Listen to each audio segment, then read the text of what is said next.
On n'en a pas tant que ça, des acteurs qui ont si bien accompagné nos vies pendant des décennies.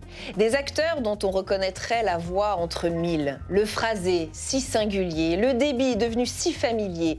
Des acteurs dont on aime retrouver le visage, les mots, la moustache, entendre le souffle à chaque film, observer la tendresse, l'humanité et la simplicité à chaque pièce. Des œuvres dans lesquelles il a joué, il y en a eu beaucoup. Certains ont compté. 95 films, 65 pièces, des séries, des téléfilms. Chacun retiendra le rôle qu'il a le plus marqué. Dans Je ne suis pas là pour être aimé, peut-être, un titre qui semble tellement lui ressembler, ou dans La lectrice, ce rôle qui lui a offert un César, à moins que ce ne soit dans Les beaux jours et ce trio irrésistible avec Fanny Ardant et Laurent Lafitte. Là où il est irrésistible en ce moment, c'est sur la scène du théâtre de Poche-Montparnasse, tous les lundis jusqu'en juillet, dans sa lecture de lettres d'excuses mises en scène par sa fille, Émilie. Des excuses présentées à Ferdinand, à sa mère, à sa mémé de la Garenne ou encore à Mathilde Amet.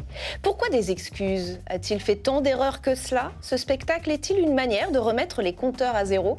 Posons-lui toutes ces questions. Bienvenue dans Un monde, un regard. Bienvenue Patrick Chenet. Merci d'avoir accepté notre invitation ici au Sénat. Ça fait quelque temps que ce spectacle existe et que vous les présentez, ces excuses. Alors pour les personnes qui sont encore là pour les entendre, avez-vous été pardonné ? Ont-elles été entendues ces excuses ? Alors vous savez, le mot excuse peut s'employer de différentes manières. Hein. Alors c'est vrai, il est vrai que je m'excuse parce qu'il y a matière à s'excuser. On a tous des excuses à présenter à un moment ou à un autre à quelqu'un ou à quelque chose. Et puis aussi, je joue avec le mot excuse. C'est-à-dire, je ne m'excuse pas en réalité. C'est-à-dire que je choisis le préalable de l'excuse pour pouvoir dire ce que j'ai envie de dire ou m'adresser à une personne. Pas forcément à des personnes, d'ailleurs, ça peut être aussi des concepts, des lieux, des situations. Je m'excuse auprès du soleil, par exemple, ou auprès du jazz, voilà. La démarche de présenter des excuses est rare quand même dans une époque où les égos sont surdimensionnés, où on a l'impression... Oui, alors je vais m'envoyer peut-être quelques fleurs. Oui, je ne sais pas Allez-y. si c'est des fleurs, mais pour pouvoir présenter ces excuses, il faut avoir une force en soi. Ouais. Des gens qui sont dans un moment de faiblesse, qui ne sont pas très... ne s'excusent pas, au contraire. Pour s'excuser, il faut avoir un sentiment, non pas de puissance, parce que ce serait, mais d'équilibre, quelque chose qui va bien, et on a envie de s'adresser à quelqu'un ou à quelque chose pour présenter des excuses. Alors la première lettre d'excuse que vous lisez est celle adressée à votre fils Ferdinand, mort dans un accident de la route en 2006, il avait 20 ans. « Je m'excuse de ne pas t'avoir protégé, je m'excuse de ne pas pouvoir t'admirer grandir, je m'excuse de ne pas être témoin à ton mariage. » C'était une évidence de commencer ce spectacle et ces lettres d'excuses par lui ? C'était difficile. Difficile de confronter le public avec ce genre de lettres qui est très dur, très difficile, c'est la perte, puisque j'évoque la mort de mon fils d'un accident de voiture à 20 ans. Donc, beaucoup de gens sont au courant, d'autres non, le découvrent à ce moment-là, et je sens quand même quelque chose qui se fige dans le public, se fige, pas forcément dans le mauvais sens, mais il y a une espèce de sidération d'un type, d'un père qui s'excuse auprès de son fils mort. Ouais. Oui, parce qu'on a tendance... Il a fallu, non, pas s'en débarrasser, mais je voulais évidemment à un moment ou à un autre parler de mon fils. Je ne pouvais pas faire de l'impasse là-dessus. Et où mettre la lettre. Et j'ai voulu la mettre dès le début. Non pas pour en finir, mais que les choses soient claires. Vous vous êtes senti suffisamment fort pour lui présenter ses excuses et commencer par cela ? Parce que les gens qui ont eu le terrible malheur de perdre un enfant ont plutôt tendance à se murer dans le silence. Et vous, c'est tout l'inverse. Vous parlez de lui, vous vous adressez à lui. Oui, c'est vrai ce que vous dites, mais pas toujours. Je crois que ça fait du bien de parler, ça fait du bien d'évoquer ce drame épouvantable, hein. Et de ne pas le mettre sous le capot, quoi. Et enfin, vous savez, j'ai souvent dit, mais après l'enterrement de mon fils, il y a eu c'était une très très belle cérémonie avec tous ses amis qui ont chanté, etc. Quelqu'un m'a dit qu'il avait vécu quelques années de plus. Donc j'ai voulu, ça m'a profondément intrigué, donc j'ai voulu c'est quelques années de plus, mais resté dans l'oreille. Donc j'ai voulu qu'on en parle. J'ai écrit un bouquin, j'ai fait un film. Vous avez créé une association aussi? J'ai créé une association pour... Ferdinand. Oui, puisqu'il est mort de la personne qui conduisait... était alcoolisé. Était alcoolisé. Enfin, je ne vais pas revenir là-dessus en détail, j'en ai suffisamment parlé, mais... Voilà, donc je pense que en parler, lui envoyer des lettres d'excuses, faire un bouquin sur lui, était une façon rituelle de prolonger son existence d'une autre façon, évidemment. Dans ces lettres d'excuses, vous vous adressez aussi à votre mère. Vous évoquez sa lassitude et son isolement en EHPAD. Comment va le petit, vous répète-t-elle sans cesse. Et vous culpabilisiez de la laisser après l'été à l'île de Ré, où elle était justement si heureuse. Et vous dites, voilà, je te fausse compagnie, je te largue au milieu des odeurs pestilentielles de vieux, de silhouettes affaissées tout le long du couloir, du silence impressionnant. Vous trouvez qu'on s'occupe mal de nos aînés aujourd'hui? Oui. On ne s'en occupe pas comme il faut. C'est vrai que les aînés sont souvent dépendants de tout un tas de choses physiquement. Et je trouve que ce qui est mis à leur disposition, le système qui fait qu'on les accompagne jusqu'à ce qu'ils s'en vont, ils s'en aillent, d'abord c'est très cher souvent. C'est très très cher. Tout le monde ne peut pas y accéder ou y accéder dans des conditions difficiles. Et je trouve qu'il devrait y avoir pour les aînés, pour nos aînés, dont je commence à me sentir visé, il faut avoir un peu plus d'attention, d'accompagnement, de système, je ne sais pas, d'endroits, de techniques, de personnel qui s'occupe de ça. Qu'est-ce que ça dit de notre société, le fait qu'on s'en occupe pas si bien que ça? Justement, je trouve que... Je pense souvent à ça, et je trouve qu'à une certaine époque, dans nos sociétés, il y avait une espèce de grandeur, de mise en valeur des sages, de la sagesse qui représentait les vieilles personnes, les anciens. C'est encore le cas dans des civilisations, dans certaines cultures. Et d'ailleurs, on garde les aînés à domicile. Bien sûr. Non, on ne le fait plus. Et là, c'est un peu plus compliqué parce que ça coûte cher, parce qu'on n'a pas les moyens, parce que les endroits sont petits, parce que, etc. Donc, enfin, moi, je ne vais pas... Mais ce qui ne me regarde pas, vous me posez la question, j'essaye de répondre le moins mal possible. Moi, je ne suis pas politique ni rien, mais enfin, je sais qu'il faudrait quand même faire des efforts là-dessus, franchement. Ce spectacle est plein de moments drôles aussi, pas que des moments là qu'on vient d'évoquer. On sent en tout cas le plaisir de jouer qui reste intact. C'est le cas? C'est ce qu'on ressent, c'est le cas? Ah bah, c'est une... On est au théâtre, on appelle ça un seul en scène, mais où je joue, je fais la représentation, je fais le spectacle. Les gens rient beaucoup. Moi, ma manière, c'est de passer de l'émotion, voilà, l'évocation de choses compliquées au burlesque, parfois les mélanger. J'aime bien ça, c'est un peu mon terrain de jeu.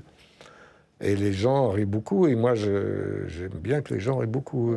Moi, je dis qu'une représentation où les gens rient pas, c'est un peu raté, je crois. Vous savez, même dans Britannicus, j'ai vu des représentations où les gens rient.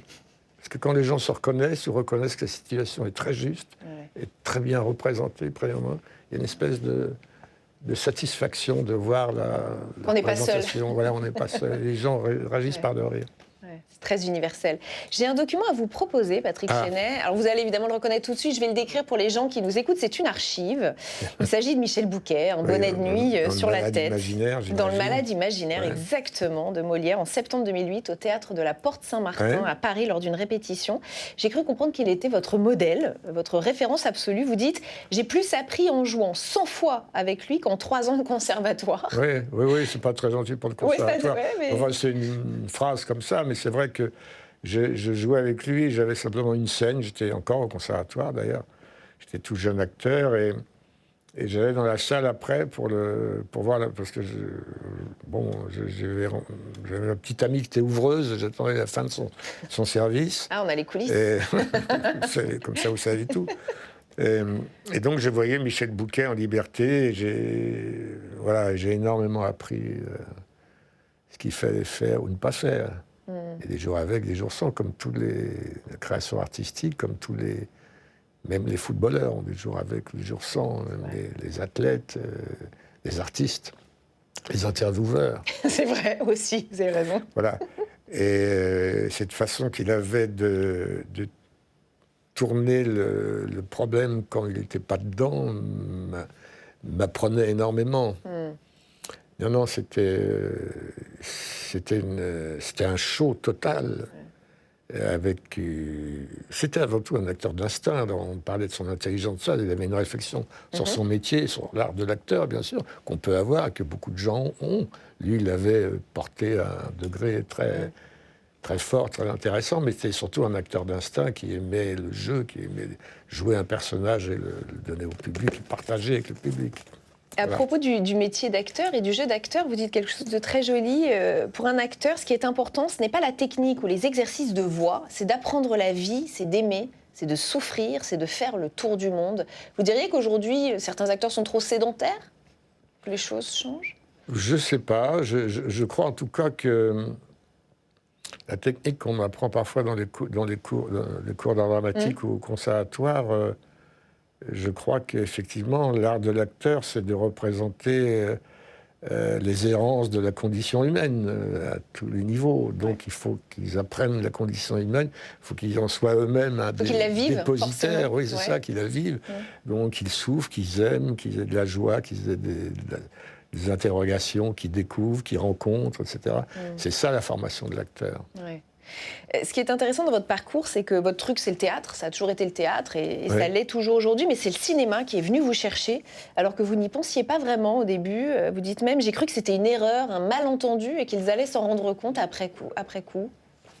Ah oui, non, ça c'est au conservatoire, ça. Oui. Mais alors non, c'est-à-dire que le cinéma, il n'y avait pas de film avec des jeunes à l'époque. Il y en avait très peu. Je ne sais pas, il y a les J3 ou les tricheurs ou des choses comme ça, mais moi je suis sorti du conservatoire, j'avais 20 ans et on est venu me chercher, j'avais 25 ans pour faire un premier film. Et j'étais un peu le seul jeune de la distribution avec Jacques Villeray, je me rappelle. On était les deux gamins, quoi. Et donc voilà, donc j'étais surpris. Non, vous savez, au départ, on pense au théâtre, on ne pense pas au cinéma. La plupart des acteurs, même Belmondo, il dit ça, il dit au conservatoire. Et il ne pensait pas faire du cinéma, ça lui paraissait non pas secondaire, mais autre chose. Et effectivement, au bout d'un moment, ça se... Ce premier film que vous faites, c'est Les Naufragés de l'île de la Tortue, c'est ça, tourné en 74, sorti en 76, par le réalisateur Jacques Rosier. Et vous dites un vrai baptême du feu, pas de scénario, de l'improvisation, des conditions de tournage extrêmement difficiles, presque celles de Naufragés. Oui, c'est ça. C'est ça la meilleure école? C'est-à-dire que c'était une façon de tourner que j'ai jamais connue. Oui, c'était exceptionnel. C'est-à-dire qu'il essayait de mettre les personnages que nous étions. Il y avait Pierre Richard, Jacques Villeray, Pierre Barroux, etc. Que nous étions dans les conditions des personnages. Et les conditions, c'était pas bouffer ou très peu, dormir dans des conditions terribles, chasser au péché pour se nourrir, justement. C'était ça un peu les naufragés de l'île de la Tortue. C'était l'anti-club Méditerranée. Voilà. Donc, il y avait beaucoup d'impro, beaucoup de mise en condition. Et moi, c'est la première fois que je tournais. Je me disais, bon, c'est ça le cinéma, c'est pas mal. On buvait des coups, on déconnait, on improvisait, on découvrait des paysages, des endroits, des machins. On n'était pas conscient de tourner, quoi. La caméra tournait, mais voilà. Et après, les choses ont changé. Après, comment les choses ont changé? Les autres films, on est rentré dans quelque chose de plus... Votre vrai nom de famille n'est pas Chenet, mais Chenet. Oui, ça change tout. Ça change tout. Ça n'a rien à voir. Une erreur sur une affiche que vous laissez passer, qui deviendra votre nom d'artiste. C'est-à-dire qu'au conservatoire, on m'a inscrit sur ce nom-là, c'est une erreur. Et après, quand j'étais toujours au conservatoire, j'étais affiché au théâtre pour la première fois, on m'a inscrit avec un S, j'ai trouvé ça plutôt pas mal, assez chic. Ça marchait bien. Donc j'ai essayé. Et vos parents n'étaient pas du tout des artistes, même si votre mère s'est essayée au théâtre. Je crois que vous n'étiez pas très bon à l'école non plus. Vous racontez qu'en 4e, vous aviez 16 ans. Oui, il ne fallait pas m'emmerder à la récréation. À la récréation, vous étiez plus costaud que les autres. Oui, c'était terrible. Mais c'est aussi à 16 ans que vous avez cette révélation et que vous dites que vous voulez devenir acteur. Et vous le dites à votre mère. Oui, c'est-à-dire qu'en fait, j'avais construit un théâtre dans ma chambre. J'avais fait, à 7 ans, j'avais réécrit Les Fourberies de Scapin, etc. Donc je faisais l'acteur un peu partout. Oui. On faisait du camping avec mes parents et je me débrouillais toujours pour faire des feux de camp, on appelait ça, et jouer des sketchs et tout ça. Donc, mais ça me traversait pas l'esprit d'être acteur professionnel. Ça me paraissait un truc lointain, pas pour moi. Moi, ce que je voulais, c'est être footballeur. Je voulais être footballeur professionnel. J'étais au FCR à Rouen, dans les minimes, dans les cadets, dans tout ça. Et j'étais plutôt bon. Et puis un jour, je me suis rendu compte que je n'étais pas si bon que ça. Au foot. Et que j'étais meilleur en faisant mes petits sketchs dans ma chambre devant les... Voilà, donc ça m'est apparu comme une évidence où j'ai dit à ma mère un matin, « Maman, ça y est, j'ai compris, je sais ce que je veux faire. » J'étais nul à l'école, hein, on se demandait ce qu'on allait faire de moi. « Maman, j'ai trouvé, je veux être acteur. » Et elle m'a répondu, « Rendors-toi, il n'est pas l'heure d'aller à l'école. » Sauf que ça va très bien se passer parce que vous allez intégrer le conservatoire. Et je crois qu'au conservatoire, votre prof dit devant tout le monde que il y a une grande carrière qui oui, c'est ça, qui vous attend. Il le sent tout de suite. C'est Jean Chevrin, conservatoire de Rouen, en province, où je me présente, et qui était un professeur absolument formidable, auquel on a rendu hommage il y a quelques mois. Il y a un bouquin qui est sorti sur lui. Et voilà. Et après avoir dit une fable de La Fontaine, les animaux malades de la peste, je m'en souviens, et il s'est levé, il a fait un grand discours comme quoi le conservatoire servait à apprendre les grands textes, à se bonifier. Peut-être quelques-uns peuvent éventuellement être professionnels, et encore, c'est pas sûr. Et puis, on a la chance de peut-être rencontrer quelqu'un qui fera une grande carrière. Et Patrick Chenet, de cela. Papa, j'avais 16 ans, donc il a convoqué mes parents, tout ça. Donc, non, je me faisais du bien par où ça passait, parce qu'on se demande à 16 ans. Voilà. Surtout si on n'est pas bon à l'école et que j'imagine on prend des réprimandes de la part des profs. Oui, enfin, j'ai senti quand même ma fable, j'avais bien envoyé. Hein. Et je crois que vous lisez une fable de La Fontaine dans votre spectacle aujourd'hui. Oui, je le dis à la fin. La boucle est bouclée. Oui, puisque je dis dans la lettre à mon fils au début, je dis que... je dis que je m'excuse de ne plus te dire le loup et l'agneau, que je te disais plutôt bien. Je disais souvent, ça faisait beaucoup rire. Donc à la fin du spectacle, oui, la boucle est... Je dis le loup et l'agneau. Et vos parents, quand ils comprennent que vous allez être comédien, est-ce que ça les effraie ou est-ce que ça les rassure au fond que vous ayez trouvé une voie? Alors, mes parents, d'abord ça les rassurait parce que mon frère avait fait des bêtises. Et comme j'étais plutôt cancre, ils avaient peut-être un peu peur que je suive le même chemin. Donc, quand même, je m'intéressais à Shakespeare, Molière, et le professeur leur avait dit qu'il y avait quelque chose à tenter. Donc, ça les rassurait, et ça les a encore beaucoup plus rassurés quand je suis rentré au conservatoire de Paris. La première fois que je me présentais, et j'étais tout jeune, hein, et qu'en plus j'étais boursier, et qu'on m'a donné ma bourse à la fin du premier trimestre en liquide.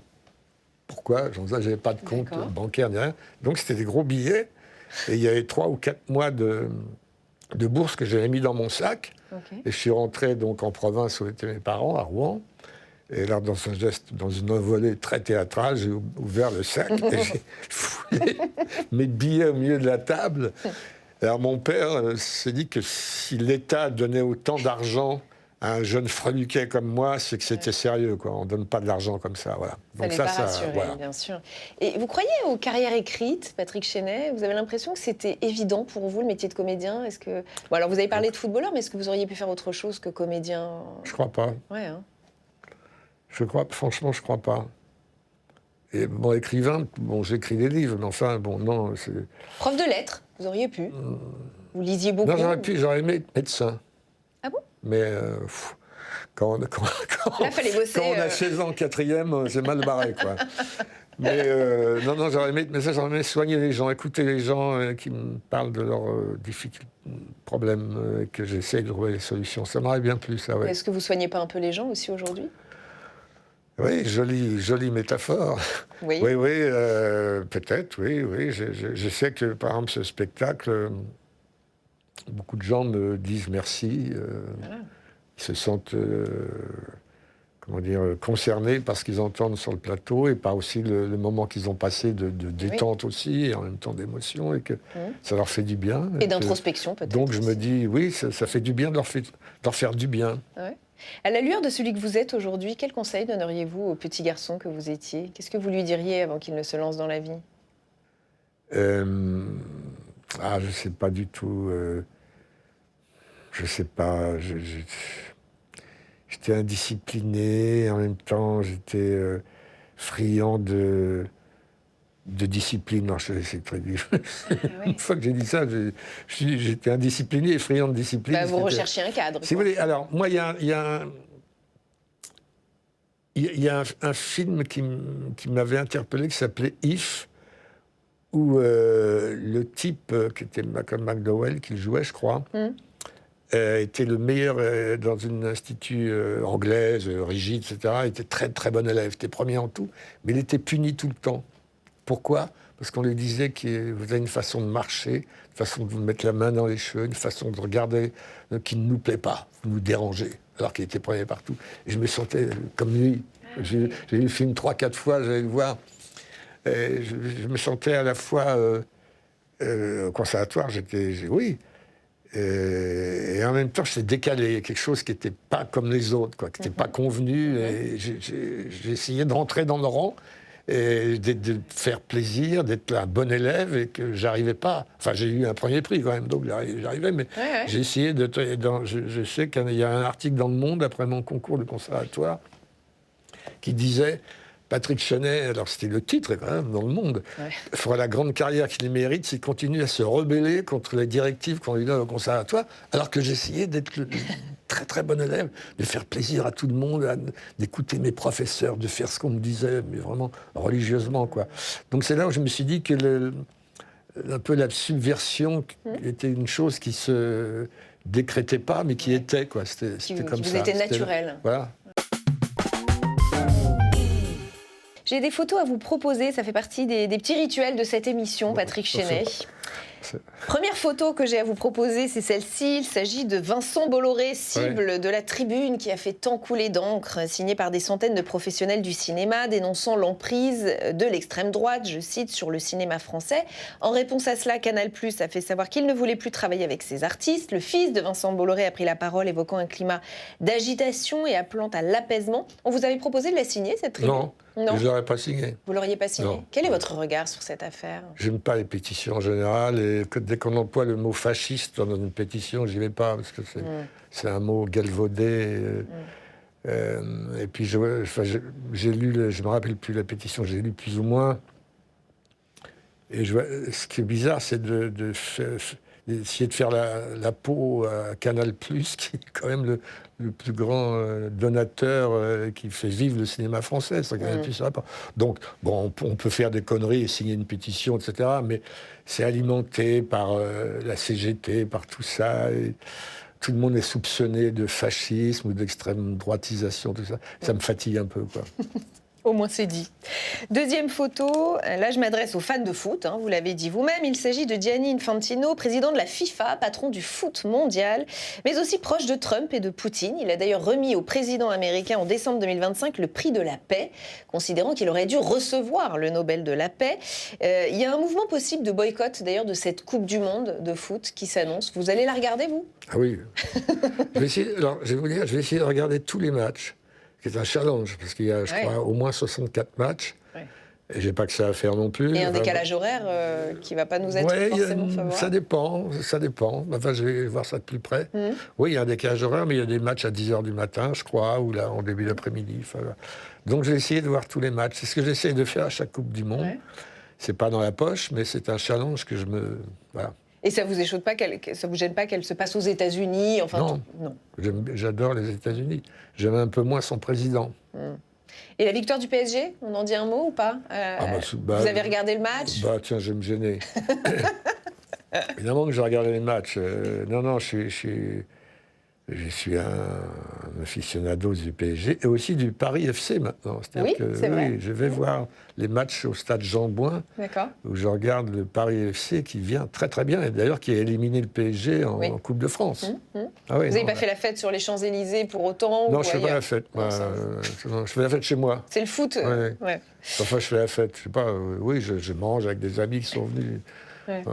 J'ai une dernière question, Patrick Chenet, qui est en lien avec le décor qui nous entoure. Nous sommes entourés de 4 statues qui représentent chacune une vertu. Il y a la sagesse, la prudence, la justice et l'éloquence. Est-ce qu'il y a une de ces vertus qui vous parle particulièrement, que vous avez envie de défendre ou qui vous caractérise? Sagesse, prudence, justice. Prudence, sûrement pas. Sagesse, je crois, j'en sais rien, peut-être un peu. L'éloquence... Forcément. L'éloquence, c'est un côté un peu sénateur, si je peux prononcer le mot. Le message est envoyé directement. Institution. Non, c'est la justice, bien sûr. La justice qui est quand même très galvaudée en ce moment et très... voilà. Alors, je pense que c'est la référence ultime, la justice, qui peut se tromper, qui peut faire des conneries aussi, mais il n'y a pas d'autre solution que de faire confiance à la justice. Il n'y a rien de pire que l'injustice. Ça, c'est... La justice, ce sera votre mot de la fin. Merci. Déjà, c'est passé encore vite. plein de choses à dire. Vous voyez, on va continuer hors antenne. Je vais vous dire une petite fête de La Fontaine. Allez. Non, vous voulez pas. Merci en tout cas, Patrick Chenet, d'avoir passé ce moment avec nous. Merci d'avoir participé à cette émission. Merci à vous de nous avoir suivis comme chaque semaine. Émission à retrouver en replay sur notre plateforme publicsena.fr, mais aussi en podcast. À très vite. Merci beaucoup.